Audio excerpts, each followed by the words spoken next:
요즘 경동맥 초음파 검진 많이 받죠? 그리고 경동맥이 좁아졌다. 그러면 약을 처방받는 경우가 많습니다.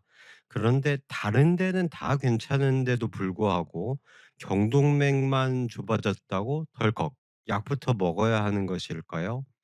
이번 영상의 순서는 약부터 먹는 것이 맞는지 결론부터 내드리겠습니다.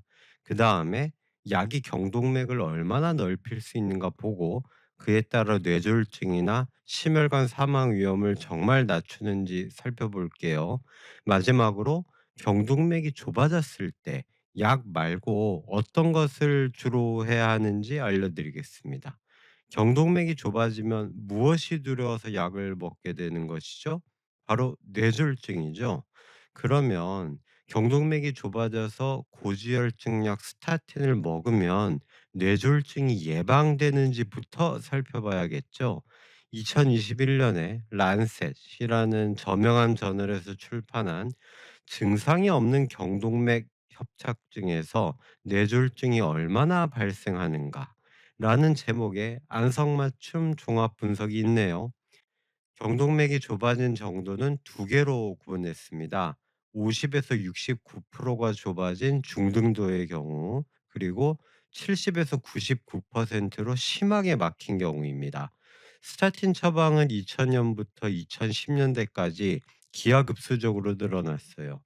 2010년대에는 조사 대상자 10명 중 6명 이상이 스타틴을 먹게 되었습니다. 그런데 그래프 보세요. 경동맥이 중간 정도 좁아진 사람이나 엄청 막힌 사람들이나 뇌졸중이 생길 위험이 어떻습니까? 스타틴을 먹든 안 먹든 별로 차이가 없습니다. 참고로 흡연율 보시죠. 담배 피는 사람들은 2000년부터 10년간 상당히 많이 줄었습니다. 금연에 성공했더니 비록 50에서 69% 좁아진 중간 단계의 경우는 뇌졸중 위험이 안 줄었지만 경동맥이 심하게 막힌 경우 뇌졸중 위험이 줄어들었잖아요. 고지혈증 약 먹는 것보다 금연이 더 확실한 뇌졸중 예방법이었습니다. 그러면 고지혈증 약 스타틴은 경동맥 두께를 얼마나 넓혀줄 수 있을까요? 12년 전 좀 오래된 종합 분석이긴 한데요. 임상시험 21개를 모은 겁니다. 결론은 평균 2년 동안 0.03mm 넓혀주었네요. 20년 먹으면 0.3mm 넓혀준다고 가정해도 기대만큼은 아닌 것 같습니다. 그나마 크레스도, 즉 로스바스타틴은 효과가 조금 더 있는데 많이들 처방받으실 리피토, 아토바스타틴은 아예 효과가 없어요. 그리고 아주 중요한 것이 있습니다. 심혈관 질환이 이미 걸린 사람들의 2차 예방과 지병이 없는 경우에 1차 예방을 따로 분석해 봤어요. 그랬더니 2차 예방을 목적으로 한 스타틴 복용은 2년 동안 0.05mm 넓혀 주었는데 1차 예방용으로는 0.004mm 넓혀 주었습니다. 어라? 25년을 열심히 먹어야 0.1mm 넓어지네요. 그것도 임상시험의 효과가 지속된다고 가정했을 땐 말이죠. 그리고 심혈관 질환 없는 여성들이 경동맥 좁아진 것 하나 때문에 스타틴 드시겠다고 하면 저는 말리고 싶습니다. 2년 동안 0.008mm 넓혔으니까요. 좁아진 경동맥을 넓히는 데 한계가 있지만 그래도 질병 예방은 해주지 않을까. 마침 우리나라 연구가 있어요. 대상은 심혈관 질환 위험이 별로 없는데 경동맥 초음파에서 경화반, 즉 플라크가 발견된 사람들이었습니다. 연구의 관심사는 스타틴이 심혈관 질환 발생이나 수명에 긍정적인 효과를 가져다 주었는지 여부였어요.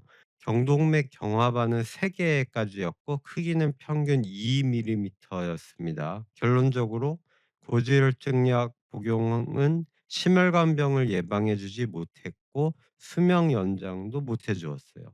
다만 경동맥이 좁아졌을 때 스타틴을 복용하는 것이 이득을 주는 단 하나의 조건이 있습니다.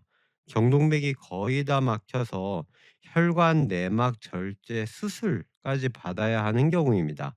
이때 스타틴을 안 먹으면 수술 후 5년 뒤에 사망할 위험이 1.8배 오릅니다.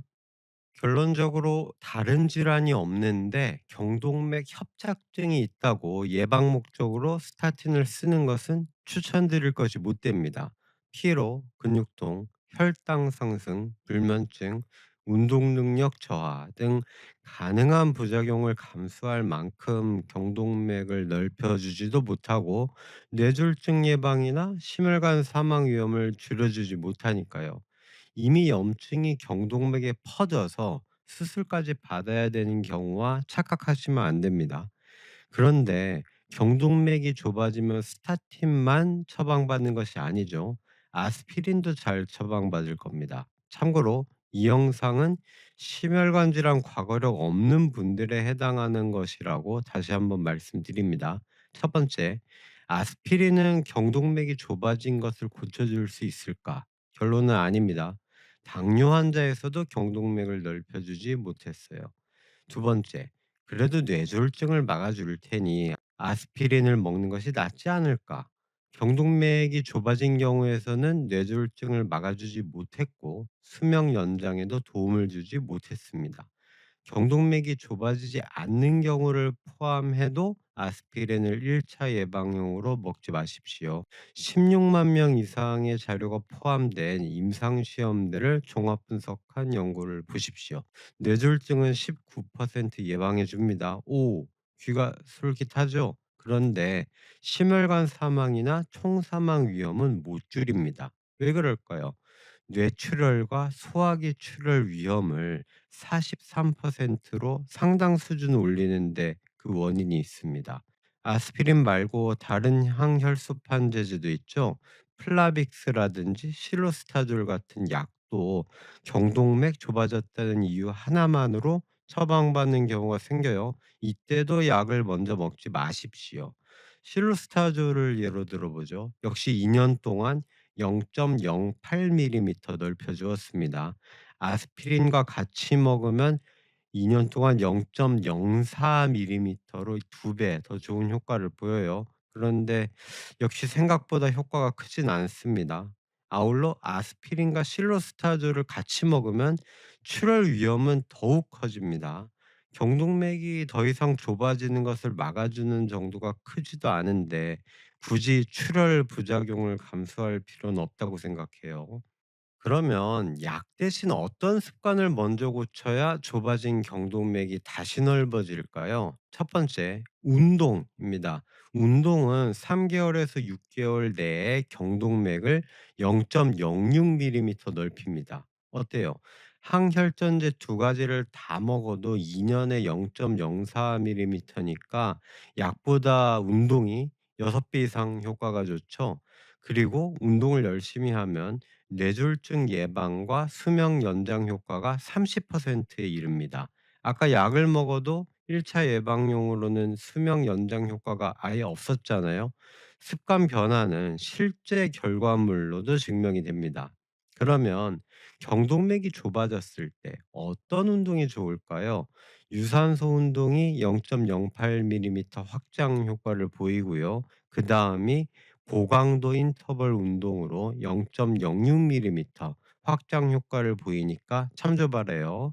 음식으로도 경동맥 협착을 관리할 수 있습니다. 먹어야 할 것은 엑스트라 버진 올리브 오일, 통곡물이 포함된 섬유질 하루 25g 이상, 과일 하루 100g에서 200g입니다. 올리브 오일은 하루 30g이면 수개월 동안 0.08mm 넓힐 수 있어요. 피해야 할 것은 트랜스 지방과 포화 지방입니다. 트랜스 지방은 하루 1g씩만 더 먹어도 0.03mm씩 좁힐 수 있고 포화 지방은 하루 10g 더 먹을수록 역시 0.03mm 좁힐 수 있습니다. 식단으로 따지면 지중해식 식단을 가장 추천드려요. 1 년에 0.05mm 넓히는 정도고 특히 경동맥이 좁아진 정도가 심할수록 더욱 효과가 좋습니다. 아까 금연은 정도가 심한 협착을 좋게 했죠.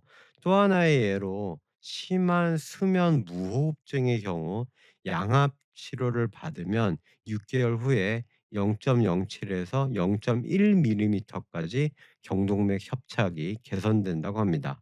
제가 이전 영상들에서 강조드렸던 것이 있죠. 할 수 있는 습관은 모두 다 시행하셔라. 30년 전 연구이긴 한데 1년 동안 모든 습관을 다 조절한 사람들이 받은 혜택을 보시죠. 비만인 경우 체중을 줄이고 피우던 담배를 끊고 하루에 콜레스테롤 섭취를 100g으로 제한하는 것.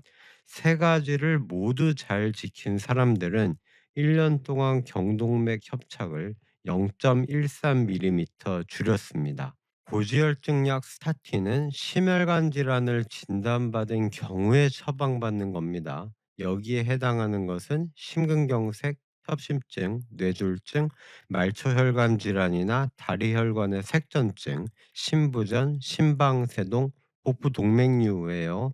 아무 질환이나 증상 없는 경동맥 협착은 해당되지 않습니다. 그러니 경동맥 초음파에 이상이 있다고 약을 처방받지 마십시오. 그리고 고칠 수 있는 생활 습관을 모두 고치세요. 이것이 검진에서 발견된 경동맥 이상 소견에 대처하는 중용의 자세입니다. 살루스.